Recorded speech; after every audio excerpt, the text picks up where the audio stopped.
The Great Flood. And so ended the golden age of man, a perfect time where humanity lived without care or worry. Never growing old, they would live off the wild fruits of the land, enjoying all that nature had to offer. But with old age escaping from Pandora's box, their time on earth had come to an end. Next would come the age of silver, and then the age of bronze, where man would become arrogant, failing to worship the gods, and forging weapons to wage war on each other. Vicious and cruel, man would draw the anger of Zeus, who was so appalled by man's lust for war, would decide that humanity deserved nothing more than to be completely wiped from the earth. The only feasible option he saw to do this was to unleash a great flood upon the world. And so he asked his brother Poseidon to gather all his strength and strike his trident upon the deepest depths of the ocean. The wave created was so powerful that it would eclipse the tallest mountains, crashing down upon the cities of man below. Rains would pour from the heavens, and winds would strike the water until it consumed all the eye could see. Those who survived would soon succumb to starvation, until finally all dry land had disappeared. There would be only two survivors, Hera, the daughter of Pandora, and Deucalion, the son of Prometheus. They had been forewarned by Prometheus that a great flood was coming, and so had built a ship to survive the coming destruction. Their little boat would survive the ravages of Poseidon's great storm, drifting alone in the vast oceans, while they mourned for their fallen kin. They would soon drift towards Mount Parnassus, the peak of which remained the only place the oceans had not consumed. Believing his job was done, Zeus would command the rains to cease, and for the waters to recede, with the earth becoming calm once again. But although the earth was now still, it was devoid of human life. Deucalion and Hera would ask the gods how they could rebuild humanity, with the titan Themis being sent to answer their prayers. To bring back their fellow man, Themis instructed that they each travel along the mountain, throwing stones behind their backs as they went. Day after day and night after night, they would each throw stones behind them, with those thrown by Deucalion growing into men and those by Hera into women. And so it was that humanity was born once again. With the crimes of their ancestors washed away, they were granted a second chance, able to choose a path of their own making. Only time would tell if they would be as brutal and destructive as those that had preceded them. But this time, humanity would be protected, for on Mount Parnassus, Deucalion had found a gift, a tool so secure that not even the gods of Olympus could breach it, something that would keep humanity safe for the rest of time. Zeus. Zeus, the king of the gods, ruled from his throne on Mount Olympus, with his symbols of the thunderbolt and eagle becoming omens to humanity. Zeus was responsible for all weather changes, from thunderstorms to raging blizzards depending on his mood. The Greeks considered Zeus the greatest of the gods, with those who bowed before him receiving good fortune, and those who dared to defy him subjected to terrible punishments.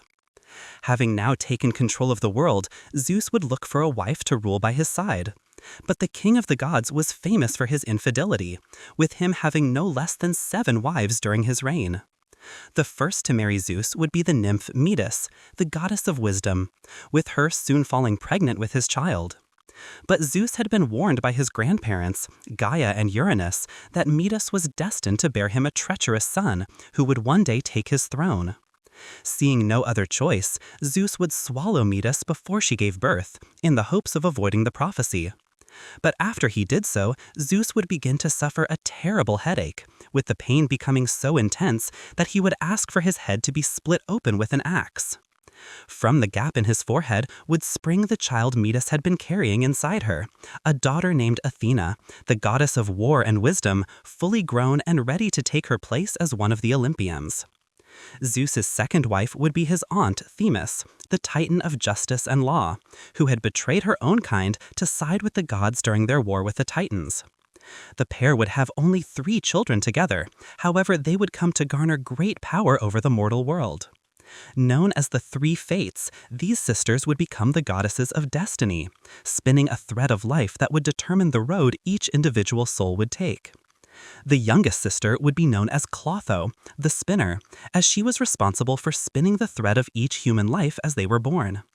Controlling if and when a soul was created, it was only through Clotho's great power that a new life would come to be.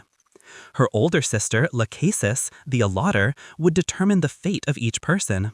Using her rod, Lachesis would measure the length and nature of every thread spun upon Clotho's spindle, and in doing so would plot out the duration as well as every major event of each human life. And finally, the eldest and most feared sister would be known as Atropos, the unturning.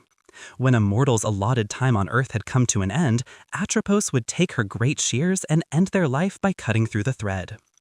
Zeus would go on to have many more wives, fathering numerous gods and goddesses alike, but for his seventh and final wife, he would take his older sister Hera, the goddess of women and marriage, with Zeus having finally found a queen to rule by his side.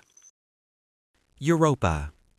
But even after his marriage to Hera, Zeus' lustful eye would extend beyond the heavens, with the king of the gods continuing to pursue other women. Fathering countless children, Zeus would be related to nearly every god and hero, with him often disguising himself to gain the affection of women who drew his eye. One such woman, Europa, was the princess of the city of Tyre and sister to the famous hero Cadmus.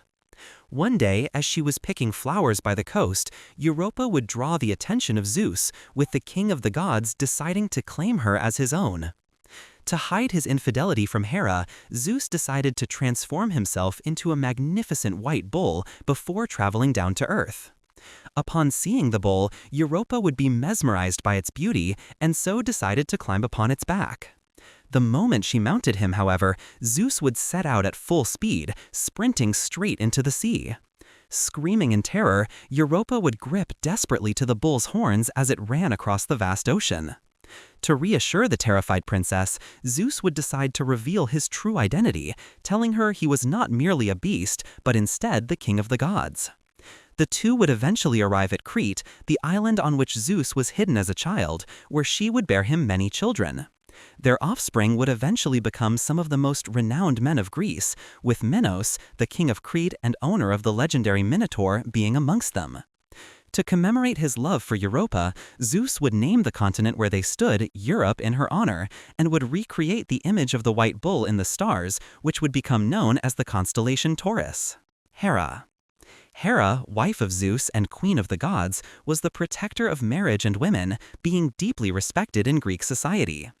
Although she was revered, she was also one of the most vengeful and spiteful gods on Mount Olympus, making her a poor match for her husband Zeus, whose numerous affairs would constantly draw her anger. Despite being his queen, Hera would only bear him 2 of the 12 Olympians, Ares and Hephaestus, with the other gods coming from Zeus's numerous affairs. Io. One of Zeus's most insulting acts of infidelity would be with the princess Io, one of Hera's most devoted priestesses. When Hera came to investigate, in an attempt to protect Io from his wife, Zeus would transform her into a beautiful white cow. But the queen of the gods was not fooled by the deception, and knowing that she had caught Zeus red-handed, would demand that he give her the white cow as a present. Knowing that refusing the request would only confirm Hera's suspicions, Zeus saw little choice but to accept, with Hera locking Io in a cave where she would be guarded by the 100-eyed monster known as Argus. The perfect guardsman, Argus could sit with half his eyes asleep and the other half awake, never breaking his watch. Zeus was too terrified of Hera to intervene himself, but he would eventually send the messenger god Hermes to free the miserable Io. A master musician, Hermes decided to defeat Argus not through strength, but through wit. Approaching the monster as a friend, he began playing his pipes and singing sweet lullabies until Argus began to fall asleep.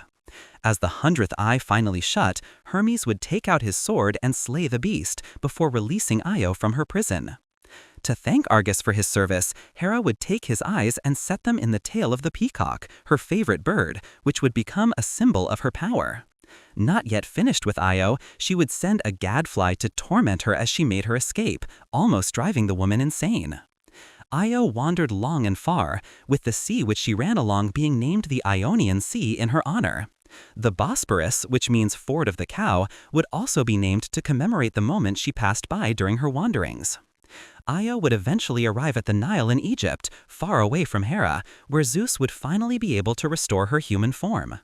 The two would have a child, Epiphus, with Io becoming the ancestor to many of Greece's greatest heroes, including Perseus and Heracles.